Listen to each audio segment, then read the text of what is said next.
বিশ্বনবী কিয়ামতের দিন শুধু কাঁদতে থাকবে।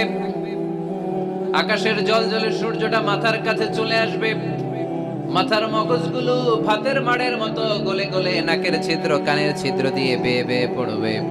তৃষ্ণায় ক্ষুধায় জিহ্বাটা বের হয়ে কুকুরের মতো নাভিস্থল পর্যন্ত ঝুলতে থাকবে। জমিনটারে তামার জমিন বানিয়ে দেয়া হবে। সবাই শুধু বলবে ইয়া নফসি ইয়া নফসি, আল্লাহ তুমি আমারে বাঁচাও। ওলিরা বলবে ইয়া নফসি, শহীদরা বলবে ইয়া নফসি, নবীরা বলবে ইয়া নফসি, উম্মত বলবে ইয়া নফসি। সবাই বলবে আল্লাহ তুমি আমারে বাঁচাও, আল্লাহ তুমি আমারে বাঁচাও, আল্লাহ তুমি আমারে বাঁচাও। ঠিক ওই মুহূর্তে বিশ্বনবী প্যারা নবী মাকামে মাহমুদে সিজদায় পড়ে কাঁদবে। তিনি ইয়া নফসি না বলে চিৎকার করে কেঁদে কেঁদে বলবে উম্মতি উম্মতি রবলি হাবলি উম্মতি, ও রব আমার উম্মতকে তুমি বাঁচাও। পুরো কিয়ামত জুড়ে চিৎকার ইয়া নফসি, আল্লাহ আমারে বাঁচাও। বিশ্বনবী বলবে ইয়া উম্মতি, আল্লাহ উম্মতরে বাঁচাও। সুবহানাল্লাহ পড়বেন না? বিশ্বনবী মাথা তুলবেন না। রব্বুল আলামিন সাইয়েদনা জিবরাইল আলাইহিস সালামকে পাঠাবেন, জিবরাইল যাও নবীকে জিজ্ঞেস করো ইয়া নবী আল্লাহি মা ইউবকি, কেন আপনি কাঁদেন? বিশ্বনবী মাথা তুলবেন না, সিজদারত অবস্থায় উত্তরে বলবেন উম্মতি উম্মতি, আল্লাহ আমার উম্মতের কি হবে আপনি বলেন, আমার উম্মতরে আপনি বাঁচান। সাইয়েদনা জিবরাইল এসে বলে ও মাবুদ, আপনার নবী বলে উম্মতের কি হবে, উম্মতের কি হবে? আল্লাহ বলেন জিবরাইল আমার নবীরে যে বলো ইন্না সানুরদিকা ফি উম্মাতিক ফালা নাসু। আমি আমার নবীর দুনিয়ার বুকে যখন মন খারাপ ছিল তখন যেমনি মন ভালো করে দিয়েছি, আজকেও আমার নবীর উম্মতের ব্যাপারে এমন একটা ঘোষণা আমি দেব, এই ঘোষণা শুনে আমার নবী খুশি হয়ে যাবে। সারা দুনিয়াতে দুনিয়ার বুকে নবী যখনই পেরেশান, নবীর মন খারাপ, আমি যেমনি মন ভালো করে দিয়েছি, আজকেও এই কিয়ামতের ময়দানে নবীকে এমন ঘোষণা শোনাবো, এই ঘোষণা শুনে আমার নবী খুশি হয়ে যাবে। চিল্লায় পড়তে হবে আল্লাহু আকবার। আল্লাহ তখন বলবে নবী মাথা তোলেন, মাথা তোলেন, ইরফা রাসাক, নবী মাথা তোলেন, সাল তু'তা, আপনার কান্না আমার সহ্য হয় না, সাল তু'তা, যা চাবেন তাই দেব। ইশফা তুশাফা, যার ব্যাপারে আপনি আজকে সুপারিশ করবেন তার জন্য আমি সুপারিশ কবুল করে নেব। সাউফা ইউতিকা রাব্বুকা ফাতারদা, নবী এমন এমন জিনিস আপনারে দেব আপনি খুশি হবেন। তারপরও নবী খুশি হবেন না, নবী অস্থির হয়ে থাকবেন আমাদের জন্য। একটা পতাকা নিয়ে আমাদের সবাইকে নিয়ে আমার নবী প্যারা নবী জান্নাতের দরজার মধ্যে একটা ধাক্কা দিবেন, করেন আল্লাহু আকবার। জান্নাতের রক্ষী ফেরেশতা বলবে মান আনতা, আপনি কে? বিশ্বনবী বলবেন আনা মুহাম্মদ, আমার নাম মুহাম্মদ সাল্লাল্লাহু। মুহাম্মদ শোনার পরে গার্ড অফ অনার দিয়ে বিশ্বনবীর জন্য জান্নাতের বিশাল দরজাগুলো খুলে দেয়া হবে। আর জান্নাতের ফেরেশতারা বলবে নবী গো, জান্নাত সৃষ্টির পর থেকে আজ পর্যন্ত আমরা দাঁড়িয়ে আছি, কবে আপনি জান্নাতে ধাক্কা মারবেন আর আপনার জন্য জান্নাতের দরজা খুলে দেব। আপনার আগে যেন কারো জন্য জান্নাতের দরজা খোলা না হয়, এ ব্যাপারে আমাদেরকে কঠোর নির্দেশনা দিয়েছে কে? বিশ্বনবী লক্ষ লক্ষ কোটি কোটি উম্মতে মুহাম্মাদীকে নিয়ে সেদিন জান্নাতের ভেতরে যখন ঢুকবেন তখন বিশ্বনবীর মনটারে খুশি করে দিবে কে? ওয়ালা সাউফা ইউতিকা রাব্বুকা ফাতারদা, নবী হে এমন এমন জিনিস আপনারে আমি দান করব, আপনি খুশি হয়ে যাবেন। তার মানে মন খারাপ হলে নবীর মন ভালো করে কে? জোরে বলতে হবে। আপনারা ঘুমায় গেছেন, ঘুম ধরছে, কষ্ট হচ্ছে, জিমায়ে পড়েছে মুসলমান, চিল্লায় পড়েন লিল্লাহে তাকবীর, লিল্লাহে তাকবীর, লিল্লাহে তাকবীর। এরপরে নবীর আল্লাহ স্মরণ করায় দিচ্ছেন আলাম ইয়াজিদিকা ইয়াতীমান ফাআওয়া ওয়া ওয়াজাদাকা দাল্লান ফাহাদা। নবী গো, আমি কি আপনার ইয়াতিম পাই নাই, তারপরে আমি কি আপনার লালন পালনের ব্যবস্থা করি নাই? সুবহানাল্লাহ পড়েন। আমার নবী ইয়াতিম হয়ে বড় হয়েছে, জানেন? ইয়াতিম হয়ে লালিত পালিত হয়েছেন। তিনি যখন মায়ের পেটে বিশ্বনবীর বাবাকে নিয়ে গিয়ে তুলে নিয়েছে কে? 6 বছর বয়সে মাকে তুলে নিল কে? দাদা আব্দুল মুত্তালিবের কাছে লালিত পালিত হলেন। 8 বছর বয়সে দাদাকেও নিয়ে গেল কে? এরপরে ইয়াতিম নবী চাচার কাছে লালিত পালিত হলেন। সুবহানাল্লাহ পড়েন। এজন্য আল্লাহ বললেন আওয়া আলাম ইয়াজিদিকা ইয়াতীমান ফাআওয়া, নবী হে আমি কি আপনার ইয়াতিম ভাই নাই? আর আপনারে কি আমি আপনার চাচার কাছে লালন পালনের ব্যবস্থা করে দেই নাই? তো এই ছোট্টবেলায় আপনি এতিম, আপনারা দেখার কেউ নাই, তখন যদি আমি আপনারা সাহায্য করতে পারি, ওই আল্লাহ এখনো আসিরা নাই? বিপদের কালে আমার নবীরা সাহায্য করে উত্তরণের ব্যবস্থা করেছে, যে মুসলমানদের এই ক্রান্তি লগ্নে মুসলমানদের সংকট দূর করার জন্য আমার আল্লাহর রহমত আজও আছে না নাই? পরীক্ষা দিতে হবে, আমাদের পরীক্ষায় পাশ করতে হবে। ওয়ালা তাহিনু ওয়ালা তাহজানু ওয়া আনতুমুল আ'লাউনা ইন কুনতুম মুমিনিন। ভয় পেও না, নিরাশ হয়ো না, হতাশ হয়ো না, বিজয় তোমাদেরই হবে যদি মুমিন হও। চিল্লায় বলেন ঠিক কি না? আলাম ইয়াজিদকা ইয়াতীমান ফাআওয়া, নবী আপনার ইয়াতীম হিসেবে পেয়েছি, তখন আপনারে আশ্রয় দিয়েছি। তারপরে আল্লাহ বললেন ওয়া ওয়াজাদাকা দাল্লান ফাহাদা, আপনারে আমি দল্লান হিসেবে পেয়েছি, তারপরে রাস্তা দেখিয়েছি। আপনি রাস্তা খুঁজছিলেন। দল্লুন শব্দের অর্থ গোমরাহ, পথহারা, কিন্তু রাসূল সাল্লাল্লাহু আলাইহি ওয়াসাল্লামের ক্ষেত্রে এই অর্থ করা যাবে না। আমার নবী গোমরাহ ছিলেন না, আমার নবী পথভ্রষ্ট ছিলেন না। যদিও অফিশিয়ালি আমার নবী 40 বছর বয়সে নবী হয়েছেন, কিন্তু 40 বছরের আগের জীবনীটাও আমাদের জন্য অনুপম আদর্শ আর নমুনা। চিল্লায় বলেন ঠিক কি না? 40 বছর আগেও নবী সত্য কথা বলতেন। 40 বছর আগে তিনি দান করতেন। নবী হওয়ার আগেও তিনি আত্মীয়দের সাথে সুসম্পর্ক রাখতেন, মানুষের বোঝা বইয়ে দিতেন। সত্য যেখানে বিপন্ন, সাহসী সৈনিক হয়ে বিশ্বনবী দাঁড়িয়ে যেতেন। চিল্লায় এখন ঠিক কি না? এজন্য আল্লাহ বলেন ওয়া ওয়াজাদাকা দাল্লান ফাহাদা, নবী আপনি পথ খুঁজছিলেন, আমি আপনারে পথ দেখিয়েছি। আমাদেরকে পথ দেখায় কে? রাসূল সাল্লাল্লাহু আলাইহি ওয়াসাল্লাম মহাসত্যের অনুসন্ধান করছিলেন। দল্লান অর্থ এখানে পথহারা পথিকের মতো আপনি খুঁজছিলেন, কই যাবেন, ডানে না বায়ে। মাঝে মাঝে আমাদের এরকম হয় না, চুয়াডাঙ্গা থেকে কুষ্টিয়া কি এই রাস্তায় যায় না এইটায় যায়, বুঝতে পারতেছি না তো। অনেক রাতে যদি রওনা দেন, কেউ বলারও নাই, দেখা দেওয়ার মতো কেউ নাই, বাজার টাজার বন্ধ, মাঝে মাঝে আমরা ঝামেলায় পড়ে যাই। আমরা যারা বক্তা, আমরা ঝামেলায় পরিবেশ। অনেক রাতে রাতে বাড়িতে ফিরি, এই জেলা থেকে ওই জেলায়, রাত 3টার দিকে, লোক নাই, ডানে যাবো না বায়ে যাবো। পুলিশ ভাইরা মাঝে মাঝে সহায়তা করে, অনেক সময় পুলিশও নাই, তখন ভরসা একজনের উপর, তিনি কে? তো রাসূল সাল্লাল্লাহু আলাইহি ওয়াসাল্লাম সত্যের পথ খুঁজছিলেন, ডানে না বায়ে। আল্লাহ বললেন বায়ে না, ডানে যান। ফাহাদা, আল্লাহ হেদায়েতের রাস্তায় তুলে দিলেন। সুবহানাল্লাহ পড়েন। আমরা যদি পথ ভুলে যাই, আমাদের পথ দেখায় কে? সবাই বলেন আমাদের পথ দেখায় কে?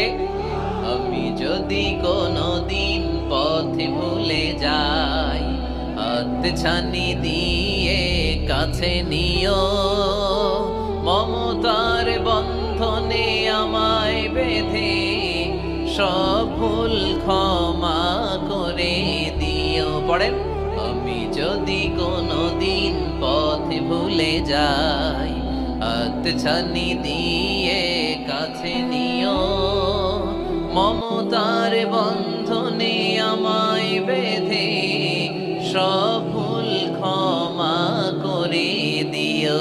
পড়েন আমিন। আমাদের পথ দেখায় কে? আমরা প্রতিদিন পড়ি ইহদিনাস সিরাতাল, সবাই পড়েন ইহদিনাস সিরাতাল। ও আল্লাহ আমাদেরকে সরল সঠিক পথ দেখাও। আল্লাহ বললেন নবী আপনাকে আমি পথ দেখিয়েছি। এরপর আল্লাহ বললেন ওয়া ওয়াজাদাকা আইলান ফাআগনা, নবী আপনি ছিলেন নিঃস্ব, আপনার টাকা পয়সা ছিল না। খাদিজার সাথে বিয়ে দেওয়ার মাধ্যমে আমি আপনার নিঃস্বতা দূর করে ধনী বানিয়ে দিয়েছি। সুবহানাল্লাহ পড়েন। রাসূল সাল্লাল্লাহু আলাইহি ওয়াসাল্লাম মেষ চড়াতেন। মা বাআসাল্লাহু নাবিয়্যান ইল্লা রাআল গানাম, এই পৃথিবীতে এমন কোন নবী নাই যেই নবী ছাগল চড়ায় নাই। আপনারা ছাগল চড়ান তো? আপনাদের তো এই যে কি বলে ব্ল্যাক গোট, চুয়াডাঙ্গার ব্ল্যাক গোট নাকি সারা দুনিয়ায় বিখ্যাত। হ্যাঁ, ব্ল্যাক বেঙ্গল, কি বলে ব্ল্যাক বেঙ্গল। ছাগল পালেন কে কে দেখি তো চুয়াডাঙ্গায়? ওরে আল্লাহ, ছাগল তো নিয়ে যাওয়া লাগবে কয়েকটা, দেখা যায় অনেক ছাগল। মেহেরপুরে বিখ্যাত না? মাশাআল্লাহ, চুয়াডাঙ্গার ছাগল অনেক বিখ্যাত। তো সব নবীরা ছাগল ছড়িয়েছেন। বুখারীর বর্ণনা, মা বাআসাল্লাহু নাবিয়্যান ইল্লা রাআল গানাম, এই পৃথিবীতে এমন কোন নবী নাই যে নবী ছাগল চড়ায় নাই। বিশ্বনবী ছাগল চড়াতেন অল্প কিছু পারিশ্রমিকের বিনিময়ে। সুবহানাল্লাহ পড়েন। কারণ আমার নবী শিখিয়েছেন পরিশ্রমে লজ্জা নেই, লজ্জা অলসতায়। ঠিক কি না? পরিশ্রমে কোনো লজ্জা আছে? লজ্জা অলসতায়, ঠিক কি না? রাসূল সাল্লাল্লাহু আলাইহি ওয়াসাল্লামের টাকা পয়সা ছিল না। আম্মা জান খাদিজাতুল কুবরা রাদিয়াল্লাহু তাআলা আনহার সাথে যখন বিয়ে হলো, বিয়ের পরে এই ধনাঢ্য মহিয়সী নারী বললেন, ইয়া রাসূলুল্লাহ, আমার সম্পদের দরকার নাই, আমি আপনারে পেয়েছি, আপনারে পেয়ে আমি খুশি। আমার সব সমুদয় সম্পত্তি আপনার পায়ের সামনে আমি ঢেলে দিলাম, আপনি ইচ্ছা মতো ইসলামের জন্য, ইসলাম প্রচারে এই সম্পদ ব্যয় করা শুরু করে দেন। সুবহানাল্লাহ পড়তে পারলেন না? ওয়াজাদাকা আইলান ফাআগনা, তাফসিরে এসেছে ফাআগনা বিখাদিজা। নবী আপনি ছিলেন নিঃস্ব, দরিদ্র, টাকা পয়সা ছিল না, খাদিজার সাথে বিয়ের মাধ্যমে আমি আপনার ধনী বানাই দিলাম। তার মানে নবী আপনি ছিলেন ইয়াতীম, আপনার আমি লালন পালনের ব্যবস্থা করে দিলাম। আপনি পথ খুঁজছিলেন, কোন পথে আগাবেন, পথ দেখাইয়ে দিলাম। আপনি নিঃস্ব ছিলেন, আমি আপনার লালন পালনের ব্যবস্থা করে দিলাম, পথ দেখাইয়ে দিলাম। আপনার টাকা পয়সা ছিল না, খাদিজার সাথে বিয়ের মাধ্যমে ধনী বানাইয়ে দিলাম। সুবহানাল্লাহ। নবীর মন খারাপ তো, নবীর মন ভালো করার চেষ্টা করতেছে। দেখেন বন্ধু বন্ধু রাগ ভাঙায় কি করে। ও নবী আপনি রাগ করেন কেন? ওই যে আপনি ছোটবেলায় কষ্টে ছিলেন, আমি তো ঠিক করে দিলাম সব। ও নবী আপনি পথ খুঁজতেছিলেন, বিপদে ছিলেন, আমি তো পথ দেখাই দিলাম। টাকা ছিল না, বিয়ের পরে টাকার ব্যবস্থা করে দিলাম। তো আপনার টেনশন কিসের? টেনশন তো আমি আল্লাহ। চিল্লায় বলেন ঠিক কি না? মুমিন কখনো টেনশন করে না। মুমিন তার সব কিছু ন্যস্ত করে দেয় একজনের উপর, তিনি কে? এবার বিশ্বনবীকে 3টা কর্মসূচির ঘোষণা দিয়ে আল্লাহ সূরাটা শেষ করবেন। কর্মসূচি 3টা শুনতে মনে যায়? এই কর্মসূচি 3টা পকেটে করে বাড়িতে নেওয়া যাবে? উত্তর হয় নাই, আওয়াজ হয় নাই। এই 3 কর্মসূচি নিয়ে আজকে বাড়িতে ফিরতে যাই, পারা যাবে? কর্মসূচি নাম্বার 1, আল্লাহ বলেন ফাআম্মাল ইয়াতীমা ফালা তাকহার। ও নবী কখনো ইতিমদেরকে আপনি তাড়িয়ে দেবেন না, ইতিমদের সাথে খারাপ আচরণ করবেন না। আপনাদের এলাকায় ইতিমখানা আছে নাকি? আছে? টরিক ভাইয়ের মাদ্রাসায় আছে ইতিম? আছে? মাশাআল্লাহ। তো এই যে ইতিমদের সাথে খারাপ আচরণ করতে নিষেধ করেছে কে? ফাআম্মাল ইয়াতীমা ফালা তাকহার। নবী ইতিমদের সাথে খারাপ আচরণ করবেন না, কারণ আপনি নিজেই ইতিম ছিলেন, ঠিক কি না? ইতিমদের সাথে আমরা ভালো আচরণ করব। ইতিমকে ভালোবাসা মানে নবীকে ভালোবাসা, কারণ আমার নবী ইতিম হয়ে বড় হয়েছেন। চিল্লায় বলেন ঠিক কি না? যারা ইতিমকে ভালোবাসে তাদেরকে ভালোবাসে কে? বিশ্বনবী ইতিমদের লালন পালনকারীদেরকে এত ভালোবাসতেন। যারা ইতিমদেরকে যত্ন নেয়, যারা ইতিমদেরকে লালন পালন করে, তাদের উদ্দেশ্যে বিশ্বনবী বললেন আনা ওয়া কাফিলুল ইয়াতীমি কাহাতাইন। আনা ওয়া কাফিলুল ইয়াতীমি কাহাতাইন। আমার 2টা আঙ্গুল দেখা যায়? সবাই দেখতে পাচ্ছেন? এই 2টা আঙ্গুলের মাঝখানে কি খুব গ্যাপ আছে নাকি বেশি? নাই। বিশ্বনবী বললেন আনা ওয়া কাফিলুল ইয়াতীমি কাহাতাইন। আমি এবং ইতিমের লালন পালনকারী কিয়ামতের দিন প্রতিবেশীর মতো এইভাবে কাছাকাছি একসাথে থাকবো। এজন্য ইতিমদের সাথে ভালো আচরণ করবেন। ইতিমদেরকে ঘাড় ধাক্কা দিয়ে বের করে দিবেন না। অনেকে আছে ইতিমদেরকে ঘাড় ধাক্কা দিয়ে বের করে দেয়, আছে না? না যাই আছে না? আরাআইতাল্লাযী ইউকাযযিবু বিদ্দীন ফাযালিকাল্লাযী ইয়াদউল ইয়াতীম। কিছু লোক আছে যারা আখিরাতে বিশ্বাস করে না, জান্নাত জাহান্নামে বিশ্বাস করে না, তারা দ্বীনকে অস্বীকার করে, ইতিমকে ঘাড় ধাক্কা দিয়ে বের করে দেয়। বিশ্বনবী ইতিম হয়ে বড় হয়েছেন, তাই বিশ্বনবীকে প্রথম কর্মসূচি দিলেন ফাআম্মাল ইয়াতীমা ফালা তাকহার। নবী হে কখনো ইতিমকে ঘাড় ধাক্কা দিয়েন না, ইতিমকে ধমক দিয়েন না, ইতিমকে তাড়িয়ে দিবেন না। অনেকে আছে তাদের হৃদয় শক্ত, চোখ দিয়ে পানি নামে না। এরকম শক্ত হৃদয়ের মানুষ আছে না নাই? কান্না আসে না, হৃদয় নরম হয় না। এক সাহাবী এসে বললেন ইয়া রাসূলুল্লাহ, আমার হৃদয়টা বড় শক্ত, আমার কলবটা বড় শক্ত, আমার চোখ দিয়ে পানি নামে না, আমার হৃদয়টা আমি নরম করতে চাই, কি করে নরম করব? বিশ্বনবী বললেন হৃদয় নরম করতে চাও? ইরহামিল ইয়াতীম, ইতিমের প্রতি রহম দিল হও। ওমসাহ রাসা, ইতিমের মাথায় হাত বুলিয়ে দাও। ওয়া আতইমহু মিন তাআমিক, তুমি যা খাবে ওখান থেকে ইতিমরেও খাও। তালিনু কলবুক, তোমার হৃদয়টারে নরম করে দিবে কে? ওয়া তুদরাকু হাজাতুক, তোমার মনের নেক মাকাসেদ পূরণ করে দিবে কে? এজন্য মাঝে মাঝে একটু ইতিমখানায় যাবেন, ইতিমদের সাথে বসবেন, ওদেরকে একটু সদকা করবেন, দান সদকা করবেন, ওদেরকে খাওয়াবেন, ওদের মাথায় হাত বুলিয়ে দিবেন। আপনার হৃদয়টারে নরম করে দিবে কে? বাংলাদেশে কিছু লোক আছে ইতিমরে আদর করা তো দূরের কথা, ইতিমের মাল ডাল খেয়ে সব সবার করে দেয়, এরকম আছে না নাই? ইতিমের সম্পদ খেয়ে ফেলে এরকম ডাকাইত আছে না নাই? ভাই মারা গিয়েছে, ভাতিজা আহা, মরার আগে ভাই তার আরেক ভাইকে সম্পদ দিয়ে গেল, আমার ছেলেটারে দেখো ইতিম, ছেলের তো কিছু দেয় নাই, ভাতিজার জন্য তো কিছু রাখেই নাই, সব খাইয়া শেষ করে ফেলছে, এরকম আছে না নাই? আল্লাহ বললেন খবরদার ইতিমের সম্পদ মেরে দিও না। এতিমের সম্পদ খেয়ে ফেলো না। যারা এতিমের সম্পদ অন্যায় ভাবে খাও, তারা পেটে এতিমের সম্পদ ঢুকাও নাই, জাহান্নামের আগুন পেটে ঢুকিয়েছো। ঠিক কি না? আল্লাযীনা ইয়াকুলুনা আমওয়ালাল ইয়াতামা যুলমান ইন্নামা ইয়াকুলুনা ফী বুতুনিহিম নারা ওয়া সায়াসলাউনা সাঈরা। যারা এতিমের সম্পদ অন্যায় ভাবে খায়, তারা এতিমের সম্পদ খায় নাই, খেয়েছে জাহান্নামের আগুন। কার কথা? আরো জোরে বলেন, কার কথা? এজন্য আমরা এতিমের সাথে খারাপ আচরণ করব না। চুয়াডাঙ্গার সম্পদশালী ভাইয়েরা এতিমের সাথে ভালো আচরণ করেন, এতিমের মাথায় হাত বুলিয়ে দেন, এতিমকে খাওয়ান। এতিমরে ভালোবাসা মানে আমার নবীরে ভালোবাসা, কারণ আমার নবী এতিম ছিলেন। ঠিক কি না? প্রথম কর্মসূচি এতিমদের যত্ন নিও। দ্বিতীয় কর্মসূচি ওয়া আম্মাস সাইলা ফালা তানহার। নবী হে, 2 নাম্বার কর্মসূচি, ভিক্ষুককে ধমক দিয়ে কখনো তাড়িয়ে দিও না। সুবহানাল্লাহ পড়েন। ভিক্ষুককে তাড়িয়ে দেয়া যাবে? দিতে না পারলে, আপনার কাছে না থাকলে ভদ্রভাবে বলবেন ভাই নাই, কিন্তু ধমক দিবেন কোনোদিন? দরজায় এসে যদি দাঁড়ায়, কিছু টাকা দেন, কিছু চাইল দেন, যেটা ডিম দেন, ধমক দিবেন? ধমক দিবেন? আপনারা বাড়িওয়ালা বানাইছে কে? উত্তর দেন না কেন? বাড়িওয়ালা বানাইছে কে? ওকে ভিক্ষুক বানিয়েছে কে? ওকে বাড়িওয়ালা বানিয়ে আপনারও ভিক্ষুক বানাতে পারতো কে? গাড়ি দিয়ে আমরা রাস্তায় ছুটি, জ্যামের মাঝখানে যখন আটকায় অনেকে এসে টাকা চায়, সুযোগ হইলে দিয়েন, ধমক দিয়েন না, মনে কষ্ট দিয়েন না, খবরদার। এতিমের মনে যদি কষ্ট লাগে, আপনার দুনিয়াও শেষ, আখিরাতও শেষ। ঠিক কি না? খবরদার। যারা ফরিয়াদি, যারা সাইল, যারা ভিক্ষুক, যারা হাত পাতে, তাদের সাথে খারাপ আচরণ করো না। নবী হে, তাদেরকে ধমক দিও না। তোমার গাড়ি যখন জ্যামের মধ্যে আটকে যায়, পথবঞ্চিত শিশুরা, সুবিধা বঞ্চিত শিশুরা ক্লাসের সামনে এসে নক করে, বলে স্যার 2টা টাকা দেন, কিছু খাবার দেন, কিছু খাই নাই, যদি পারেন দিয়ে দেন, ধমক দিয়েন না। কারণ ওরে পথ শিশু বানাইছে কে? রাস্তার ফকির বানাইছে কে? আপনাকে গাড়িতে বসে আরাম করার সুযোগ দিল কে? ওরে গাড়িতে বসানোর সুযোগ আল্লাহর আছে না নাই? আর আপনারে ভাঙ্গা থালা হাতে দিয়ে রাস্তায় নামাইতে আল্লাহর কয় ঘন্টা লাগে? চিল্লায় বলো মুসলমান, কয় ঘন্টা লাগে? 1 সেকেন্ডও লাগে না। এজন্য ওয়া আম্মাল ইয়াতীমা ফালা তাকহার ওয়া আম্মাস সাইলা ফালা তানহার।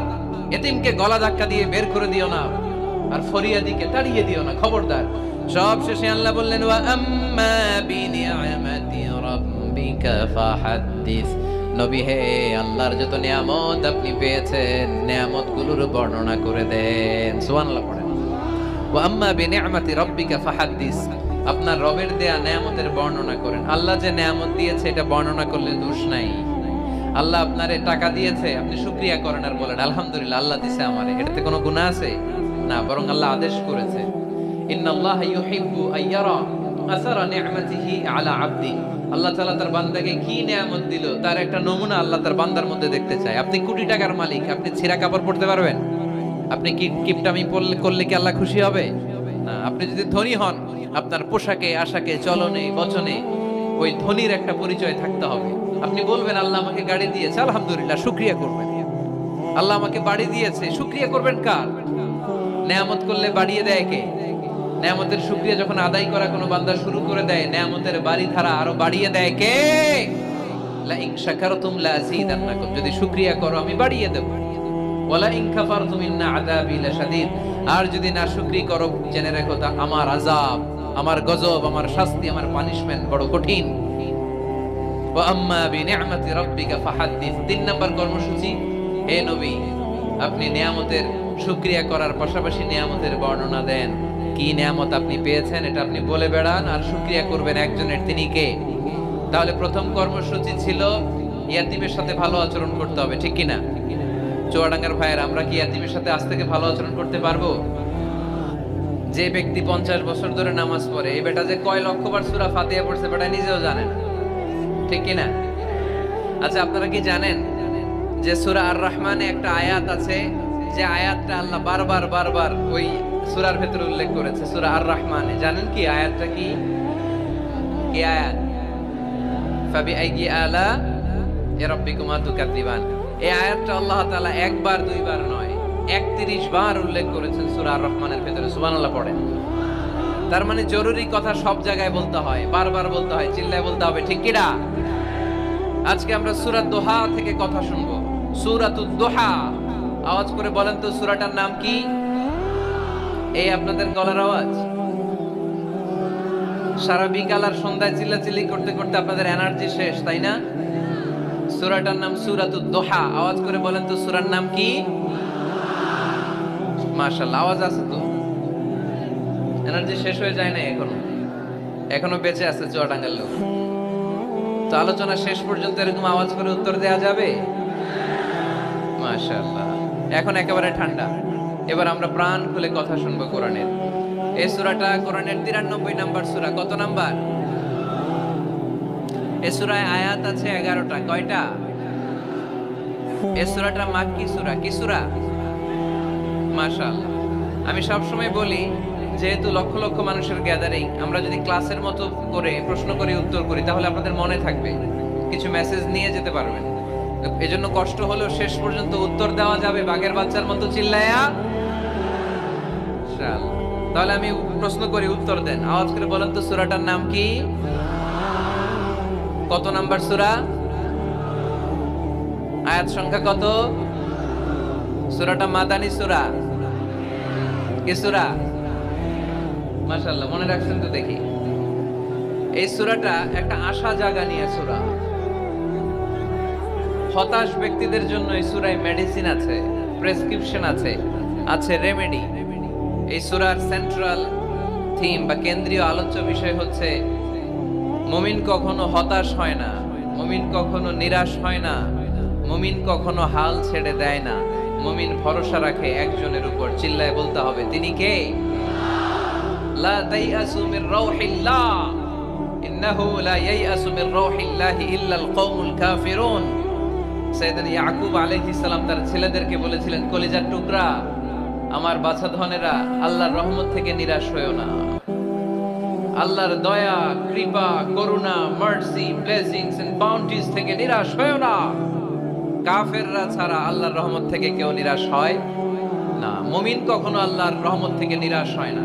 হ্যাঁ, মুমিনের জীবনে বিপদ আসে, ক্রাইসিস আসে, সংকট আসে। বিপদ নাই, সমস্যা নাই, পেরেশানি নাই, এরকম জীবন কারো আছে? কেউ দাঁড়ায় বলতে পারবেন, হুজুর আমার জীবনে কোনো বিপদ নাই, কোনো সমস্যা নাই? কেউ বলতে পারবেন? বিপদ, পরীক্ষা আল্লাহ আমাদেরকে দেয় পরীক্ষা করবার জন্য, ঠিক কি না? বিপদ আল্লাহ আমাদেরকে দেয় আমাদের কোমরগুলোকে সোজা করবার জন্য, আমাদের পায়ের নিচের মাটিকে শক্ত করবার জন্য, প্রতিকূল পরিবেশে নিজের অবস্থানকে শক্তভাবে জানান দেওয়ার জন্য। চিল্লায় বলেন, ঠিক কি না? এজন্য যারা হতাশ, যারা নিরাশ, যারা টেন্সড, ফ্রাস্ট্রেটেড পিপল, হতাশদের জন্য এই সূরায় আছে আশা, আশার বাণী, আলোর বাণী। কারণ দোহা মানে আলো। দোহা মানে কি? আলো কথাটা শুনতেই লাগে ভালো, ঠিক কি না? আলো বললেই কেমন ভাল লাগে না? কারণ আশার আলো, এটা সম্ভাবনার আলো। অন্ধকার দেখলে বাচ্চারা ভয় পায়, আলো দেখলে বাচ্চারা ভয় পায়। এজন্য আমরা অন্ধকার চাই না, আমরা চাই আলোর পথ। এই কোরআন এসেছে আমাদেরকে আলোকিত করতে, ঠিক কি না? আল্লাহ রাসূল সাল্লাল্লাহু আলাইহি ওয়াসাল্লামের খুব মন খারাপ, তিনি খুব বিচলিত, তিনি খুব পেরেশান। আল্লাহ রাসূল সাল্লাল্লাহু আলাইহি ওয়াসাল্লামের পেরেশানি দূর করার জন্য সান্ত্বনার বাণী হিসেবে আল্লাহ তাআলা এই সূরাটা আল্লাহ রাসূলের জন্য ডেডিকেট করে নাজিল করেছেন। চিল্লায় পড়েন সুবহানাল্লাহ। আর আল্লাহ বুঝাতে চেয়েছেন, আমার নবীকে আমি যেভাবে পেরেশানি দূর করেছি, সাহায্য করেছি, মুমিনদের জীবনেও আমি আল্লাহর পক্ষ থেকে সাহায্য আছে না নাই? এজন্য আমরা কখনো হতাশ হব না। এই মেসেজটা যদি বাড়িতে আজকে নিয়ে যেতে পারো চুয়াডাঙ্গার ছেলেরা, অনেকে হতাশ ব্যক্তি জীবনে, পেশাগত জীবনে, পারিবারিক জীবনে হতাশ, চাকরি হয় না, ব্যবসায় মন্দা। যাদের ব্যবসা মন্দা, এই শাহিদুজ্জামান টরিক ভাইয়ের সাথে দেখা করবো। সফল ব্যবসায়ী, বাংলাদেশ কাঁপায়, এখন সিঙ্গাপুর কাঁপাইতেছে। তো তোমরা ওনাকে ধরবা টাইট করে, যে ভাই কিভাবে আপনি সফল হলেন, শোনান আপনার সফল হওয়ার গল্প। How to succeed in life, কিভাবে ব্যবসায় সফল হতে হয়, কিভাবে আইকন হতে হয়। শহীদ ভাইয়ের কাছ থেকে চুয়াডাঙ্গার ছেলেরা জেনে নিবা। মুমিন কখনো হতাশ হয় না। আজকের মাহফিল থেকে এতটুকু যদি এই জনসমুদ্র থেকে আমরা বাসায় নিয়ে যেতে পারি, যে আমরা কখনো হতাশ হব না, আমরা নিরাশ হব না, শেষ নিঃশ্বাস থাকা পর্যন্ত আমরা হাল ছেড়ে দিব না। আমরা ভরসা রাখবো সব সময় একজনের উপর, চিল্লায় বলতে হবে তিনি কে?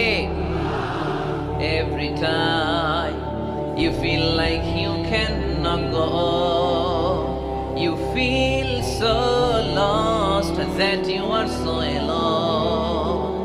Every time you feel like you cannot go on, you feel so lost that you are so alone.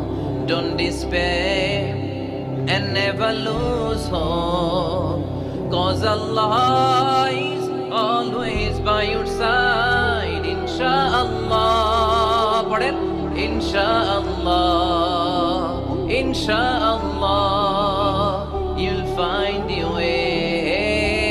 Inshallah, inshallah, inshallah, you'll find your way.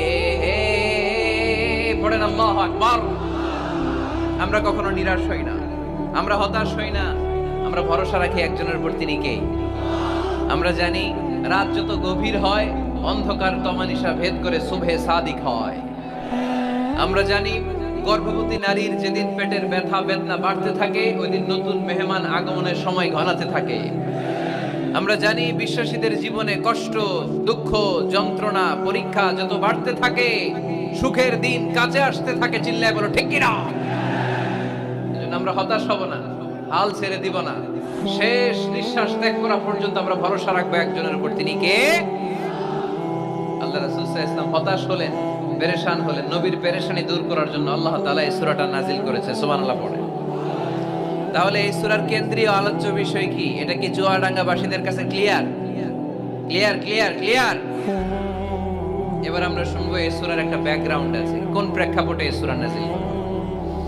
আল্লাহ রাসূল সাল্লাল্লাহু আলাইহি ওয়াসাল্লামকে আল্লাহ বললেন, ইয়া আইয়ুহার রাসূলু বাল্লিগ মা উনজিলা ইলাইক। নবী, কোরআনে যা নাজিল করেছি সব আপনি পৌঁছে দিন, কিছু গোপন রাখা যাবে না। এই কোরআনের কোনো কিছু বিশ্বনবী গোপন রেখেছে? সবাই বলেন না কেন, গোপন রেখেছে নাকি সব প্রচার করে দিয়েছে? সব প্রচার করে দিয়েছে। হঠাৎ করে হেরা গুহায় বিশ্বনবীর কাছে নাজিল হলো, ইকরা বিসমি রাব্বিকাল্লাযী খালাক, খালাকাল ইনসানা মিন আলাক, ইকরা ওয়া রাব্বুকাল আকরামুল্লাযী আল্লামা বিল কলম, আল্লামাল ইনসানা মা লাম ইয়ালাম। পড়েন সুবহানাল্লাহ। আল্লাহ নাজিল করলেন, নবী পড়ো, তোমার প্রভুর নামে যিনি সৃষ্টি করেছেন, তুমি যা জানতে না তা তোমার রব তোমারে শিখিয়েছেন, কলমের মাধ্যমে তোমাদেরকে জ্ঞান দিয়েছেন। সুবহানাল্লাহ। ইকরা বিসমি রাব্বিকাল্লাযী খালাক, read in the name of your lord who has created. পড়ো তোমার প্রভুর নামে। কোরআনের প্রথম বাণী পড়ো। কোরআনের প্রথম বাণী কি? সবাই বলেন, প্রথম বাণী কি? আল কোরআনের প্রথম বাণী পড়ো, আল হাদিসে নবীর কথা পড়ো। আল কোরআনের প্রথম বাণী পড়ো, আল হাদিসে নবীর কথা পড়ো। পড়ে পড়ে শিখো, শিখে শিখে তুমি তোমার নিজের জীবন গড়ো। সুবহানাল্লাহ। পড়ে পড়ে পড়ে নিজের জীবন গড়তে হবে। নাজিল হলো ইকরা বিসমি রাব্বিকাল্লাযী খালাক, যা নাজিল হলো নবী প্রচার করে দিলেন। এরপরে আরেক সূরা নাজিল হলো, ইয়া আইয়ুহাল মুযাম্মিল কুমিল লাইলা ইল্লা কালিলা, বিশ্বনবী প্রচার করে দিলেন। এরপর নাজিল হলো, ইয়া আইয়ুহাল মুদ্দাসসির কুম ফাআনজির, বিশ্বনবী প্রচার করে দিলেন। যাই প্রচার নাজিল হয় তাই তিনি প্রচার করে দেন, যাই নাজিল হয় তাই তিনি প্রচার করে দেন। এরকম চলতে থাকলো কিছুদিন, কিন্তু হঠাৎ করে আর কোনো কোরআনের আয়াত নাজিল হয় না, ওহী আসা বন্ধ হয়ে গেল। ফলে নবীও নতুন কোনো কথা মক্কার লোকদেরকে শোনাতে পারে না। মক্কার লোকেরা বলল, ঘটনা কি মুহাম্মদ? নতুন নতুন আয়াত এতদিন বলতা, এখন বলো না কেন? বলো। বিশ্বনবী বলতে পারে না, কারণ বিশ্বনবী কি মন গড়া কোনো কথা বলে? সবাই যদি বুঝে থাকেন উত্তর দেন, বিশ্বনবী কি মন গড়া কথা কোনোদিন বলেছে? রব্বুল আলামিন বলেন, ওয়ামা ইয়ানতিকু আনিল হাওয়া ইন হুয়া ইল্লা ওয়াহয়ুন ইউহা। আমার নবী মন গড়া কোনো কথা বলেন না। আমার পয়গম্বর মন মস্তিষ্ক কোনো প্রসূত কথা তোমাদের কাছে পেশ করে না। আকাশ থেকে জিব্রাইল মারফত যা তিনি শুনতে পান তা তিনি মক্কাবাসীদের কাছে পৌঁছে দেন। সুবহানাল্লাহ। তো নাজিল হতো, নবী পৌঁছে দিতেন। এখন বন্ধ, পৌঁছাতে পারে না। সাইয়েদনা জিব্রাইল আলাইহিস সালাম আর কোরআন নিয়ে আসে না। রাসূল সাল্লাল্লাহু আলাইহি ওয়াসাল্লাম নতুন কোনো কথা শোনাতেও পারে না। মক্কার লোকেরা হাসাহাসি শুরু করলো, হাততালি দিতে শুরু করলো। মুহাম্মদ, তোমার আল্লাহ তোমারে বর্জন করেছে, তোমার আল্লাহ তোমারে ভুলে গেছে। নাউজুবিল্লাহ পড়তে পারলেন না? ইন্না মুহাম্মাদান ওয়াদাআহু রাব্বুহু ওয়া ক্বালা। এই মক্কার লোকেরা শোনো, মুহাম্মদের রব তো মুহাম্মদের ভুলে গেছে, মুহাম্মদের দিকে ফিরেও তাকায় না, আর নতুন কোন আয়াত পাঠায় না। আবু লাহাবের স্ত্রী উম্মে জামিল বলতে শুরু করলো, ইন্না শাইতানাকা কাদ তারাক। মুহাম্মদ, তোমার কাছে যে একটা শয়তান আসতো জিব্রাইল নামে, ওই শয়তানটা আর আসে না। না, নাউজুবিল্লাহ পড়েন। সবাই টিটকারি করে। এখন রাসূল সাল্লাল্লাহু আলাইহি ওয়াসাল্লাম কিছু বলতেও পারে না, কারণ তিনি তো মন গড়া কিছু বলেন না, যা নাজিল হয় তা পৌঁছে দেন। রাসূল সাল্লাল্লাহু আলাইহি ওয়াসাল্লাম খুব পেরেশান হয়ে গেলেন, চিন্তায় পড়ে গেলেন, হতাশ হয়ে গেলেন। আর মনে মনে ভাবলেন, কি রে, আমি কোনো ভুল করলাম না তো? আমার কোনো অন্যায় হয়ে গেল না তো? এত অপেক্ষা করতেছি, আকাশের দিকে তাকিয়ে আছি, নতুন আয়াত আসে না কেন? আমি কবে নতুন আয়াত শোনাবো? কোন তাফসিরে এসেছে 15 দিন, কোথাও এসেছে 25 দিন, 40 দিন, কোথাও এসেছে কয়েক মাস। আল্লাহ রাসূল সাল্লাল্লাহু আলাইহি ওয়াসাল্লামের কাছে কোরআনের আয়াত নাজিল করাকে বন্ধ রেখেছিল কে? নাজিল হয় না, তিনি কোরআনের আয়াত শোনাতেও পারেন না। আমরাও মাঝে মাঝে এরকম হতাশ হই, কি রে, ব্যবসা করলে লস, চাকরি হয় না, অসুস্থতা, মনে হয় আল্লাহ বোধহয় আমাদেরকে পছন্দ করে না। এরকম টেনশন আমাদেরও আছে না নাই? রাসূল সাল্লাল্লাহু আলাইহি ওয়াসাল্লাম যখন টেনশনে পড়ে গেলেন, আল্লাহ তাআলা এই সূরা নাজিল করার মধ্য দিয়ে আল্লাহ রাসূল সাল্লাল্লাহু আলাইহি ওয়াসাল্লামের টেনশন দূর করে দিলেন। চিল্লায় পড়েন সুবহানাল্লাহ। রাসূল সাল্লাল্লাহু আলাইহি ওয়াসাল্লামের পেরেশানি দূর করার জন্য আল্লাহ নাজিল করলেন, ওয়াদ-দুহা ওয়াল লাইলি ইযা সাজা মা ওয়াদ্দাআকা রাব্বুকা ওয়া মা ক্বালা।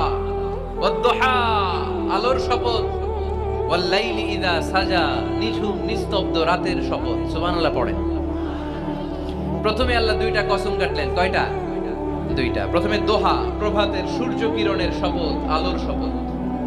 এরপরে অন্ধকারের শপথ কাটলেন। আলোর শপথ দিয়ে আল্লাহ তাআলা ওহী আশাকে বোঝালেন, আর অন্ধকারের শপথ দিয়ে আল্লাহ ওহী না আশাকে বোঝালেন। আল্লাহ বুঝাতে চাইলেন, নবী, সব সময় আলো থাকলে ভাল লাগে না। 24 ঘন্টায় যদি সূর্যের আলো, এখনো সূর্যের আলো, সকালেও সূর্যের আলো, খালি আলো আর আলো, ভাল লাগবে? কথা বলেন না কেন? আবার 24 ঘন্টায় ঘুটঘুটে অন্ধকার, কোনো আলো টালো নাই, ভাল লাগবে? তার মানে জীবন চালাতে আলোরও দরকার, অন্ধকারেরও দরকার। বিশ্বনবীরে বুঝাতে চাইলেন, নবী, ওহী আসা যেমনি দরকার, মাঝে মাঝে ওহী বন্ধ রেখে আপনার একটু বিশ্রাম দেওয়া দরকার। সুবহানাল্লাহ পড়েন। সরকারি চাকরি যারা করেন, সপ্তাহে কয়দিন জব করেন?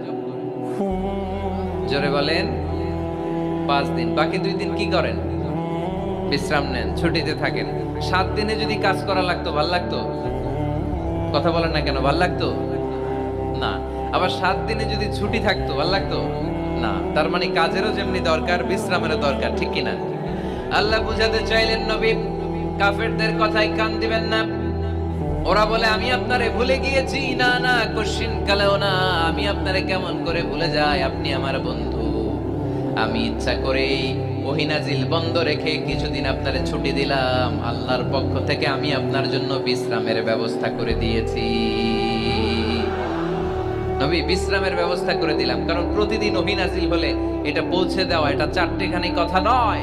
ওহীর বাণী, এটা কোনো মন্ত্রীর বাণী না। ওহীর বাণী, এটা কোনো প্রেসিডেন্টের বাণী না। ওহীর বাণী প্রধানমন্ত্রীর বাণী না। ওহীর বাণী রাজা বাদশার বাণী নয়। ওহীর বাণী আমাদের কাছে পাঠিয়েছে কে?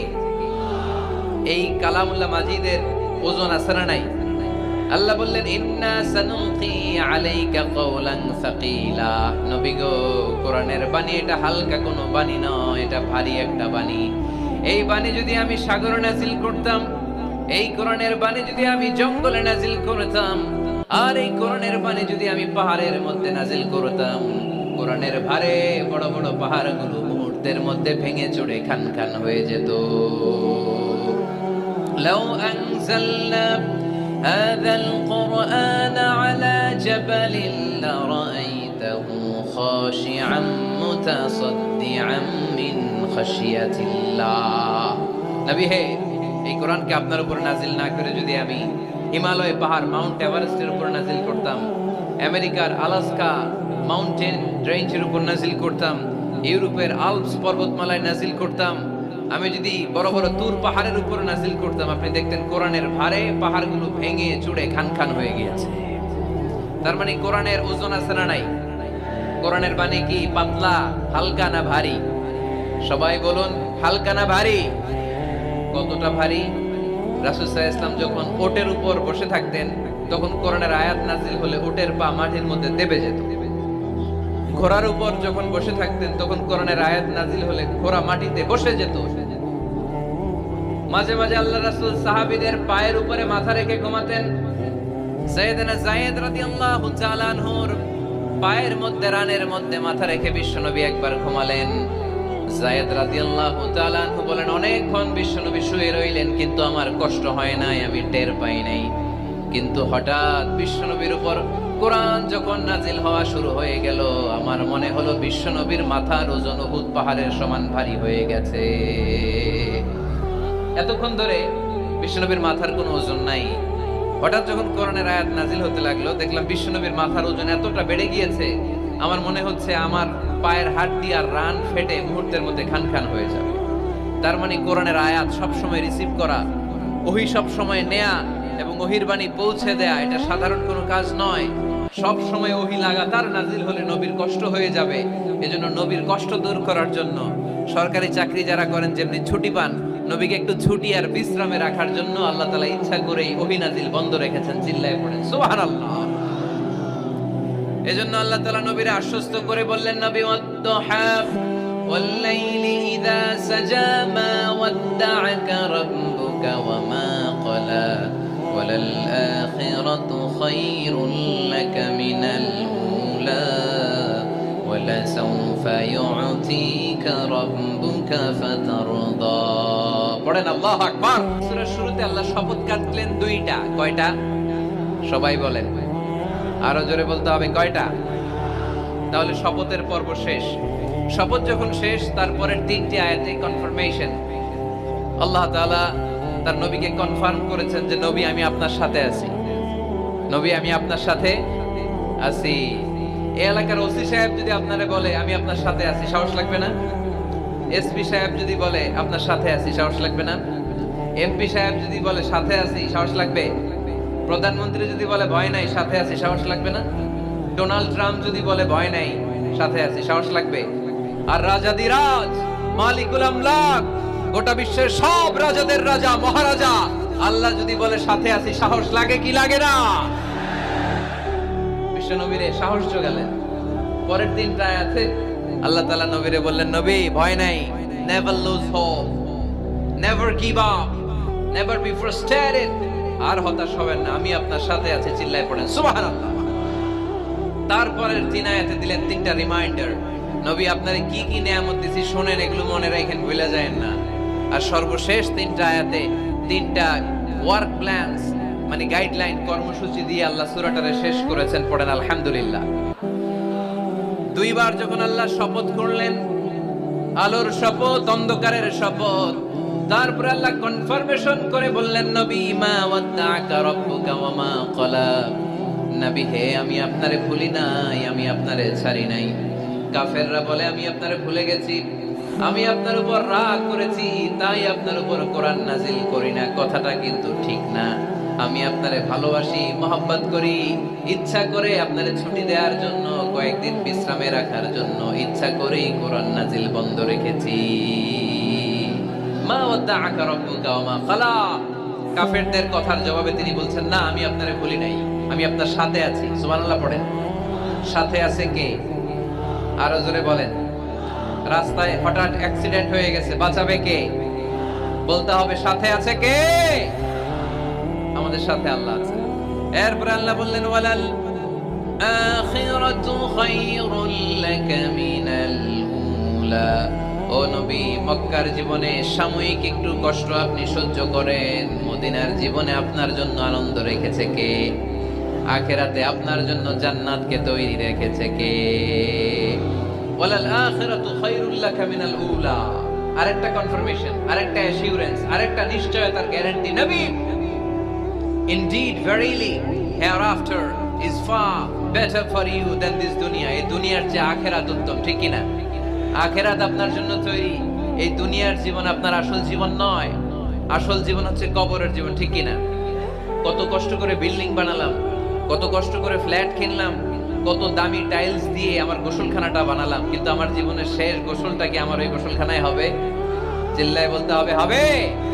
এজন্য আল্লাহ বললেন, ওয়ালাল আখিরাতু খায়রুল লাকা মিনাল উলা। ও নবী, দুনিয়ার জীবন আসল জীবন নয়, আসল জীবন হলো আখিরাতের জীবন, ঠিক কি না? কিন্তু আমরা পাগল হয়ে আছি কোন জীবনের জন্য? দুনিয়ার পিছনে এই মরিচিকা, এই লোভ লালসা, এই ক্ষমতার দাপট, হ্যাঁ, এই সেলিব্রিটিজম, এই চোখ ধাঁধালো গ্ল্যামারাস লাইফের দিকে আমরা পাগলের মতো মরিচিকার পেছনে ছুটে বেড়াচ্ছি, আর আখিরাতের কথা আমরা বেমালুম ভুলে গিয়েছি, ঠিক কি না? এজন্য আল্লাহ বললেন, বাল তুসিরুনাল হায়াতাদ দুনিয়া ওয়াল আখিরাতু খায়রুন ওয়া আবকা। তোমরা দুনিয়ার জীবনকে বড্ড বেশি প্রাধান্য দাও, কিন্তু জেনে রেখো, মনে রেখো, দুনিয়া আসল নয়, আসল ঠিকানা হলো মুমিনের আখিরাত। 2 নম্বর কনফার্মেশন, ওয়াল আখিরাতু খায়রুল লাকা মিনাল উলা। নবী হে, আখিরাত আপনার জন্য রেডি। 3 নম্বর কনফার্মেশন, ওয়ালা সাউফা ইউতিকা রাব্বুকা ফাতারদা। নবী হে, অচিরেই এমন এমন জিনিস আমি আপনারে দেব, এগুলো পেয়ে আপনি খুশি হয়ে যাবেন। সুবহানাল্লাহ পড়ে। Verily, I'm going to give you something that will make you happy. এমন এমন জিনিস আমি আপনার জীবনে দেব, এগুলো পেয়ে আপনি খুশি হবেন। নবী, আপনি হতাশ হবেন না, নবী আপনি নিরাশ হবেন না, নবী আপনি হাল ছাড়বেন না। আরে আমি তো আপনার সাথে আছি। সাথে আছে কে? বিপদে পড়লে বলবেন, আমার সাথে আছে কে? রক্ষা করবে কে? বাঁচানোর মালিক একজন। চিল্লায় বলো, তিনি কে? পারবেন, পারবেন, বলতে পারবেন? কি বলবেন? সাথে আছে কে? আমাদের সাথে থাকে কে? এটাই আমাদের ভরসা, এটাই আমাদের বিজয়ের মাধ্যম, বিজয়ের গোপনতম রহস্য। বলে সাউফা ইউতিকা রাব্বুকা ফাতারদা। নবী হে, অচিরেই এত এত জিনিস আমি আপনারে দেব, আপনি খুশি হয়ে যাবেন। সুবহানাল্লাহ পড়ে। যেখানেই নবীর মন খারাপ, সেখানেই আল্লাহ তাআলা এমন কিছু নবীকে হাজির করে দেন, ওইটা পেয়ে নবী খুশি হয়ে যায়। কারণ নবী হচ্ছেন আল্লাহর বন্ধু, হাবিবুল্লাহ। ইব্রাহিম আলাইহিস সালাম, উনি ছিলেন খলিলুল্লাহ। ইব্রাহিম আলাইহিস সালাম আল্লাহর কি ছিলেন? কথা বলেন, খলিলুল্লাহ। আর আল্লাহর রাসূল সাল্লাল্লাহু আলাইহি ওয়াসাল্লাম হাবিবুল্লাহ। খলিল মানেও বন্ধু, হাবিব মানেও বন্ধু। খলিল মানে এমন বন্ধু যেই বন্ধু আল্লাহরে খুশি করার জন্য কাজ করে, আর হাবিব মানে এমন বন্ধু যেই বন্ধুরে খুশি রাখার জন্য আল্লাহ নিজেই কাজ করে। আল্লাহ রাসূল সাল্লাল্লাহু আলাইহি ওয়াসাল্লাম হচ্ছেন হাবিবুল্লাহ। আল্লাহ রাসূল সাল্লাল্লাহু আলাইহি ওয়াসাল্লাম কি? হাবিবুল্লাহ। যেখানেই আল্লাহ রাসূল সাল্লাল্লাহু আলাইহি ওয়াসাল্লামের মন খারাপ, আল্লাহ রাসূল সাল্লাল্লাহু আলাইহি ওয়াসাল্লামের মন ভালো করে দেয় কে? আল্লাহ রাসূলের মন ভালো করে দেওয়ার দায়িত্ব স্বয়ং নিয়েছে কে? মক্কায় আল্লাহ রাসূল সাল্লাল্লাহু আলাইহি ওয়াসাল্লামের মন খারাপ। মক্কার দাওয়াতি কাজ বেগবান করার জন্য আল্লাহ রাসূল সাল্লাল্লাহু আলাইহি ওয়াসাল্লাম কেঁদে কেঁদে আল্লাহর কাছে দোয়া করলেন, আল্লাহ, মক্কার 2 জনের একজন যেন কালিমা পড়ে মুসলমান হয়ে যায়। তাহাজ্জুদের নামাজ পড়ে চোখের পানি ছেড়ে ছেড়ে আল্লাহর কাছে দোয়া করলেন, আল্লাহ, আল্লাহুম্মা আইজ্জাল ইসলাম বি আহাব্বির রাজুলাইনি ইনদাক। আল্লাহ, মক্কার 2 জনের একজনকে আমি চাই। 2 জনের একজন, আবি জাহাল ইবনে হিশাম, হিশামের বেটা আবু জাহেল, অথবা ওমর ইবনে খাত্তাব, খাত্তাবের বেটা ওমর। আল্লাহ, হয় আবু জাহেলরা আপনি ইসলামের ছায়াতলে আনেন, কিংবা ওমরে ফারুককে আনেন। আল্লাহ কার জন্য দোয়াটা কবুল করেছে? জোরে বলেন। তার কয়েকদিন পরে বিষ্ণু ঈসা ইসলাম আরকাম ইবনে দারিল আরকামের ঘরে বসে লুকিয়ে লুকিয়ে দাওয়াত দিচ্ছিলেন। ইন দ্য মিন টাইম ওমরে ফারুক নাঙ্গা তরোয়ার নিয়ে বিশ্বনবীর মাথা কাটার জন্য ছুটে আসলেন। সাহাবারা বললেন, নবী আপনি পালান, নবী আপনি পালান, ওমরে ফারুক আপনাকে হত্যার জন্য ছুটে এসেছে। বিশ্বনবী বললেন, তোমরা সরে যাও, দরজাটা খুলে দাও। আমার তো মনে হচ্ছে ওই যে তাহাজ্জুদের রাতে আমি দোয়া করেছিলাম, আজকে ওই দোয়া আল্লাহ কবুল করতে শুরু করেছে। সাইয়েদনা ওমরে ফারুক তখনও কালিমা পড়েন নাই। দৌড়ে এসে আরকাম ইবনে আবিল আরকামের ঘরের ভেতরে ঢুকে তলোয়ারটা জমিনের মধ্যে রেখে দিয়ে আওয়াজ করে আঙ্গুল তুলে বলতে আরম্ভ করলেন, আশহাদু আল্লা ইলাহা ইল্লাল্লাহ ওয়া আশহাদু আন্না মুহাম্মাদার রাসূলুল্লাহ। সুবহানাল্লাহ পড়ে কালিমা পড়ে মুসলমান হয়ে গেছে। বিশ্বনবী খুশি হয়ে গেলেন। ওয়ালা সাউফা ইউতিকা রাব্বুকা ফাতারদা। নবী যখনই আপনার মন খারাপ, আপনার মনকে আমি ভালো করে দিব, আপনারে খুশি করে দিব, চিল্লায় পড়তে হবে আল্লাহু আকবার। বিশ্বনবীর মন খারাপ ছিল। হঠাৎ সাইয়েদনা ওমর ফারুকের ইসলাম গ্রহণের মধ্য দিয়ে বিশ্বনবীর মন ভালো করে দিল কে? আল্লাহ মন ভালো করে দিলেন। এবার ওমর ফারুক বললেন, ইয়া রাসূলুল্লাহ, এই যে কোরআনের বাণী আপনি প্রচার করেন, আলাইসাল কোরআনু কিতাবুন হক, কোরআন কি সত্য কিতাব নয়? আপনারা আওয়াজ করে বলেন তো, আমাদের কোরআন কি সত্য কিতাব নয়? ইসলাম কি সত্য ধর্ম নয়? আল্লাহ কি আমাদের সঠিক রব নয়? তিনটা প্রশ্ন করলেন বিশ্বনবীকে। আপনাদের মতোই বিশ্বনবী বললেন, হ্যাঁ, কোরআনও সত্য, ইসলামও সত্য, আল্লাহও সত্য। এবার ওমরে ফারুক বললেন, ফাফিমাল ইখতিফা, নবী তাহলে লুকিয়ে লুকিয়ে দাওয়াত দেন কেন? লুকিয়ে লুকিয়ে ঘরের ভিতরে কোরআন পড়েন কেন? আজকে থেকে আমি উমর আপনার সাথে আছি। সুবহানাল্লাহ বলতে পারলেন না মজা করে? আমি উমর আছি, দেখি কে আপনারে কি করে। বের হন ঘর থেকে। ঘর থেকে বের হয়ে প্রকাশ্যে দাওয়াত দেন। বিশ্বনবী বললেন, না উমর, এটা মাক্কি জীবন, এখানে গোপনে দাওয়াত দিতে হবে। ওমরে ফারুক বললেন, নবী তাহলে আমাকে একটা মিছিলের অনুমতি দেন। কিসের অনুমতি? আপনাদের চুয়াডাঙ্গায় মিছিল টিছিল হয় নাকি? হয় হয়। বিশ্বনবী বললেন, যাও, ঠিক আছে, মিছিলের অনুমতি দিলাম। মোট 11 জন তিনি পেলেন। হাতে গোনা অল্প কয়েকজন লোক কালিমা পড়ে মুসলমান হয়েছে। 11 জনকে নিয়ে ওমরে ফারুক 2 লাইন বানালেন, পেছনে 6 জন, সামনে 5 জন। দ্বিতীয় লাইনের নেতা বানালেন বিশ্বনবীর চাচা হামজা ইবনে আব্দুল মুত্তালিবকে। প্রথম লাইনের নেতা হলেন ওমরে ফারুক নিজেই। তারপরে এক বাক্যের একটা ভাষণ দিলেন। কয় বাক্যের? তিনি বললেন, মান আরাদা আন তাসকুলা উম্মু ইয়াতামা ওয়ালাদু তারমিলা যাওজাতুহু ফালিয়াসুদ্দানি। ওমরে